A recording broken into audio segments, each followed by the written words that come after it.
morning, everyone. This is Daniele Capezzone, a view from Italy, the Watcher Post from the Utopia Studios in Rome. We all know what has been happening this week between Israel and Hamas, the terrorist group.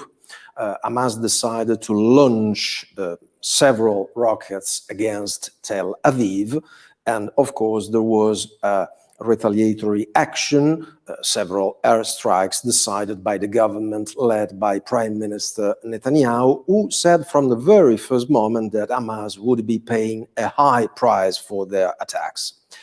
As it always happens in circumstances like that, several countries, international bodies, third parties, urged both sides to de-escalate the feud and appealed for calm. But the feeling is that now diplomats can do very little, and we are on the verge of a war in Gaza.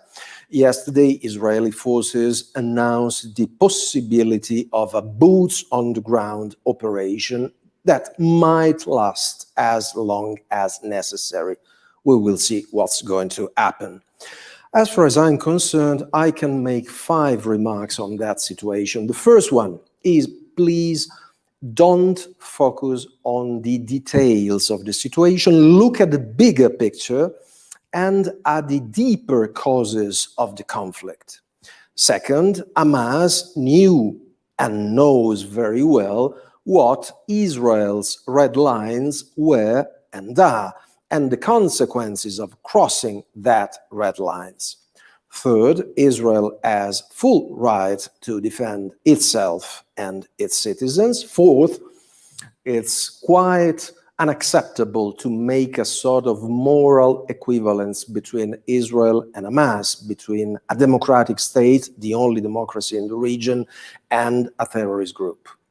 But the most important remark from my perspective is the last one, the geopolitical one. Let's look at the bigger picture. You know very well that during the Obama administration, when the vice president was Joe Biden, Obama's assumption was to have Tehran, to have the Iranian ayatollahs as their key players in the region. Obama's assumption was, let's try to engage and embrace Tehran. In that way, we will convince them to stop their nuclear program, and they will convince them not to poison the whole region. Unfortunately, that political bet was disgracefully lost by the Obama administration. The Ayatollahs got plenty of American money, and with that money they went on with their nuclear program, and they went on poisoning the whole region, from Yemen to Syria, from Lebanon to Iraq. Donald Trump decided to turn over a new leaf and to have 2 key players in the region.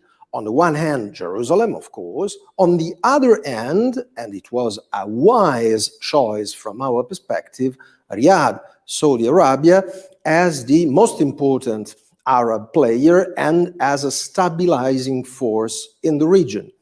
And from that choice made by Donald Trump came the Abraham Accord peace agreement as the opportunity to turn over a new leaf in the area. Unfortunately, during the first month of the new American administration, Joe Biden gave different signals. On the one hand, he opened a controversy with Riyadh about the disgraceful and horrible assassination of the journalist Khashoggi. On the other hand, he said, okay, but we have to go on with the Abraham Accord peace agreement. But Tehran, Iran, perceived a sort of uncertainty, perceived some weakness, and tried to test this weakness and to test this uncertainty. We all understand that it is quite unlikely that Hamas, which is a proxy of Tehran, may have decided an action like that against Israel without getting not only weapons and rockets, but also a political green light from Tehran. So that's the key element you have to keep in mind. Then there is also the role played by Erdogan, which is going to make things even worse. But the key point now, on Friday, is that we should do whatever we can to protect and assume the strategy of the Abraham Accord peace agreement as something that should pave the way for a new situation in the region. It would be a terrible mistake if that, due to this situation, we were to sideline that kind of strategy. That's all for now. Thank you. Have a nice weekend. See you next Friday.